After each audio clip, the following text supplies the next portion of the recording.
You've got 3 days, guys. It's finally Labor Day weekend, and you've got the green light from your wife to go out and do what's truly important in this life. Abandon all responsibilities and go out and bike alone.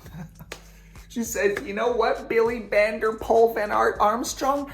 Get your ass out of my crib. I want some time to myself this weekend, honey schnookums. And you say, oh, I'm so sorry, babe, for bothering you again. I guess I'll do whatever it takes and get out of your hair. I don't know. I guess I'll go out and do a good training block on the bike and see what I can get done this weekend so I can get out of your hair. She says, hold up, Billy Van Armstrong. Training block, did you say? That sounds mega interesting to me. Tell me everything. What are the specifics of this training block? What is a training block? Are you going to be doing any specific intervals on this training block? Perhaps any specific work? What type of training load are we going to be doing? Any hours? Any hill climbs? Tell me everything, honey. I'm so interested about this. You say, well, sit back, Schnookum. I'm going to give you guys a lowdown. Straight up though, guys, 3-day weekend is coming up, Labor Day weekend, and I was thinking, you know what? There's gonna be beautiful weather in most parts of the world. It's kind of that end of the season. We're all trying to get some hella gains on the bike and get stronger.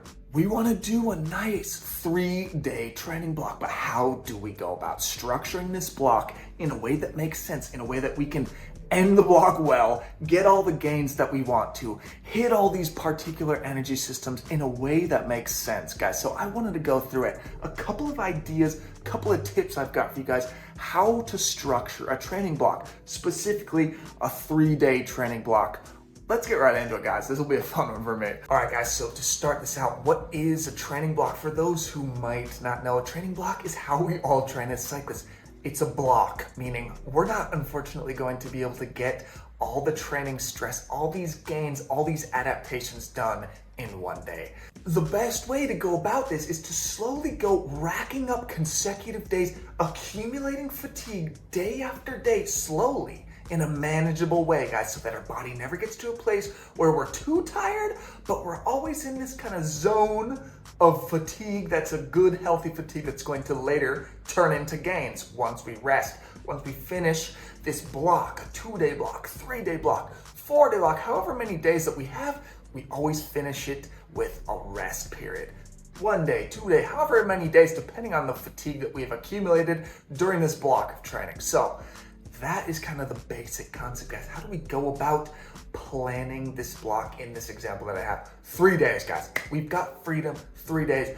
Where do we need to start, okay? Planning this training block. A basic concept. I just want to lay a ground rule for you guys. Whenever we think of a training block, we have to think of it that, literally, guys, the ideal way to improve as an endurance athlete is doing hundreds of blocks over literally years. Every day of this block, we have to be thinking of the next day, guys. So with that in mind, everything we do on day 1 of this block could and will affect us either positively or negatively on the subsequent days, right, guys? So in this particular example, I'm thinking if we do too much on day 1, obviously, day 2, we're not going to be able to maintain the quality of our training. We'll possibly have to do less. And the idea of doing this block 3 days is to accumulate a good heavy load over the course of the 3 days. And that, followed by rest, is going to give us this level up. Okay, guys? Now, if we overextend ourselves the first day, maybe we get a big, nice load, a 9 out of 10 load on day 1. Day 2, we're smoked and our body can't do anymore. So we only get a 3 out of 10 load on this day. Okay, do you know what I'm saying, guys? It's all about accumulating a solid load over the 3 days. Day 1, what do we need to do, guys? We want this day to be a medium effort day. Like I said, guys, we do not want to overextend ourselves on day 1. That is why it's really important to really holster the ammunition, guys. Keep it in the pants. Keep it chill this first day. What does that mean? We want this day, guys, on a scale of 1 to 10 to be 5 out of 10, guys. We want to end this ride feeling strong, feeling excited for the next days of this training block. Absolutely, we do not want to end this day feeling like, my God, we just cashed our load on day 1. So with that in mind, guys, can you do a bit of hours on this day? Yes, you can, but it needs to be done in a pretty much endurance kind of vibe, right? So what specific workouts can we do on this first day, guys? And this is not the day, in my opinion, in this example, not the day to go out and smash those VO2 intervals or smash those threshold intervals, anything that's really gonna tax us. We do not wanna do that today. That's going to come, but we need to do it strategically so that we can end the block strong, right? What do we do on this first day, guys? Some good ideas. Intervals, you can do some intervals, okay? You don't have to go out and just bike around. Keep it mostly endurance paced, the classic zone 2 type training. But this is a fantastic day to do some technique oriented intervals. I'm talking high cadence work. Let's say riding at a really high cadence is a bit of a weakness of yours. You're one of these riders that tends to just kind of grind at 70, 65 revolutions per minute all day. You're gonna go out and you're kind of riding endurance pace for a few hours, right? Pretty easy, pretty manageable for your body to ride at this endurance pace, but maybe you're a little bored. So you wanna do a little bit of intervals to keep it structured, keep yourself engaged. Let's say this, 4 by 6 minutes at a low tempo, okay? We're not doing threshold intervals or anything too demanding today.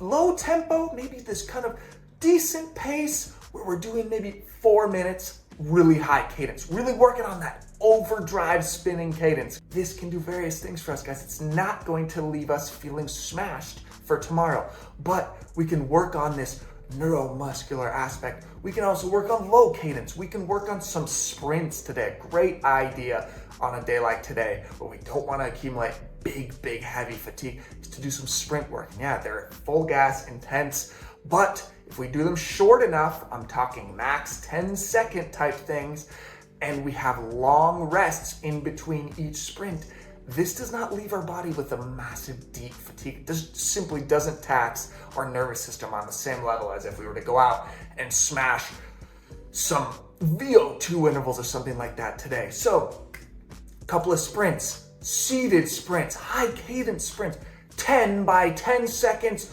really fast seated, high cadence sprinting, guys, with a couple of minutes of easy endurance riding in between each one. These are just some ideas, and everyone, like I said, this is just a plan that can kind of work for everyone.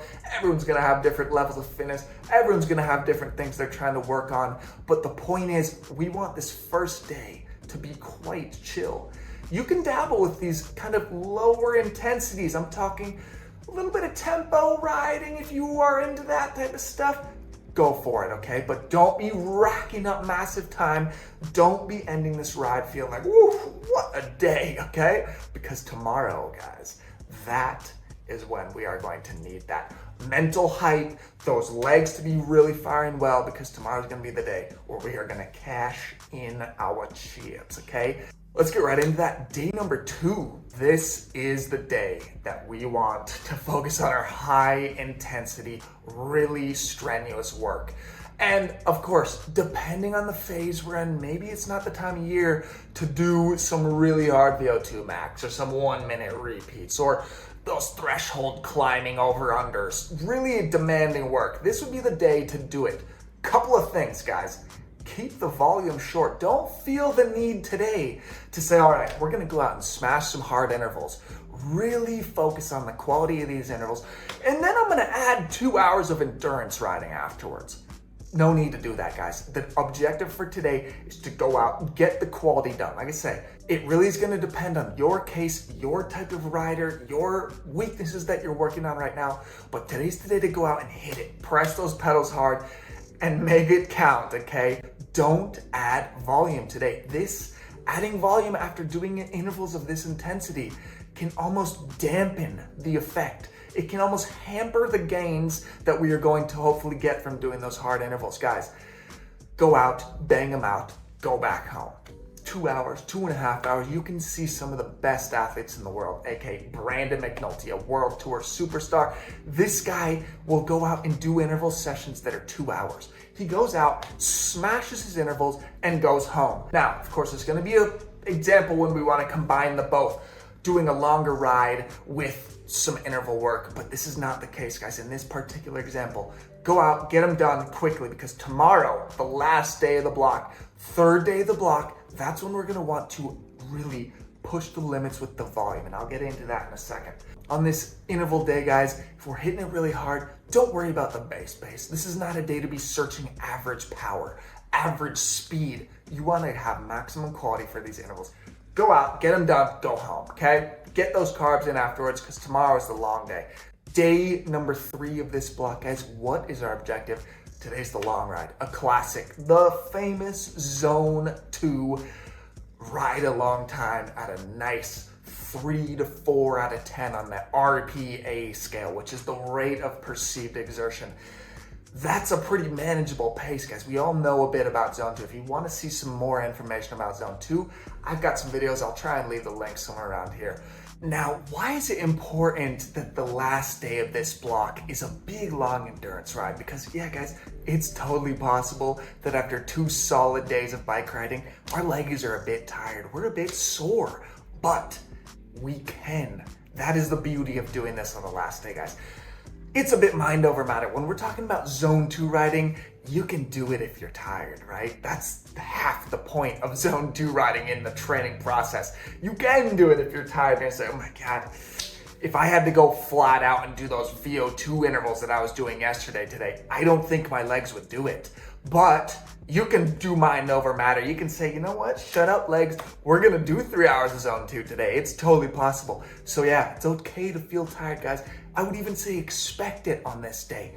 But like I say, put the brain in blank, get the hours done, and really push the limits with the volume today. It shouldn't be a ride that you end feeling destroyed, tired. Maybe you should end feeling, I am tired of biking today because I've been out here for a long time. But we should by no means finish this ride feeling like, oh my gosh, we are in a body bag. That would mean that you've gone too hard for it to be a Zone 2 ride, which is what we're targeting today, guys. So keep it in check, right? What I was saying, how does this tie into what I was saying about not adding volume on the intensity day, the number 2 day of our training block? Today's the day where we want to go out and actually sit out there for as long as we can. Why is this, guys? Because when we're talking about training our endurance, it works a little bit like this, guys. If you're a fit rider, okay? You're a pretty fit, pretty high level cyclist. You're quite well trained. It literally takes, guys, 3 hours, let's say, of riding at the Zone 2 power for your leg muscles to get to a point where these slow twitch muscle fibers that are the ones that are kind of really contributing to this long, kind of easy work, endurance type pace, those muscles become smashed tired, guys. And at this point, after 3 hours, 4 hours maybe, that is when our body starts demanding other muscle fiber types to come into the equation and start pressing. And that is where the gains are, guys. That's how we kind of transform these other fast twitch muscles into more slow twitch muscles. And that is how we improve our endurance. And that requires time. You can't do this quickly. So you have to go out, put your brain in blank, and frickin' ride some time, guys. Now, if you're a less fit rider, maybe this process is gonna happen after 2 hours. In that 3rd hour of this nice, steady endurance Zone 2 ride, that's the hour that's really gonna count for you. So, key points here. Keep the intensity in check.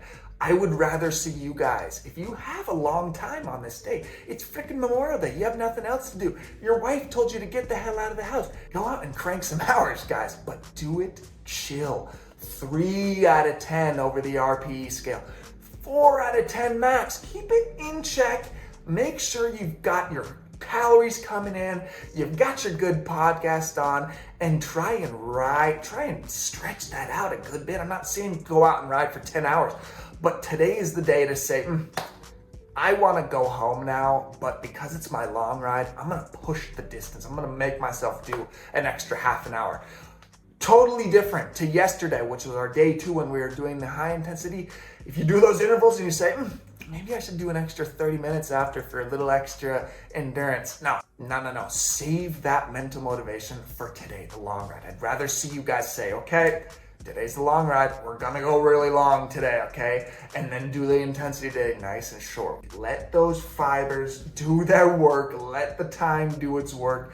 Enjoy being out on the bike. Put your podcast in. Freaking learn something. I learned Spanish by doing this, guys. Sitting out there on my bike for many hours a day, listening to these Spanish things.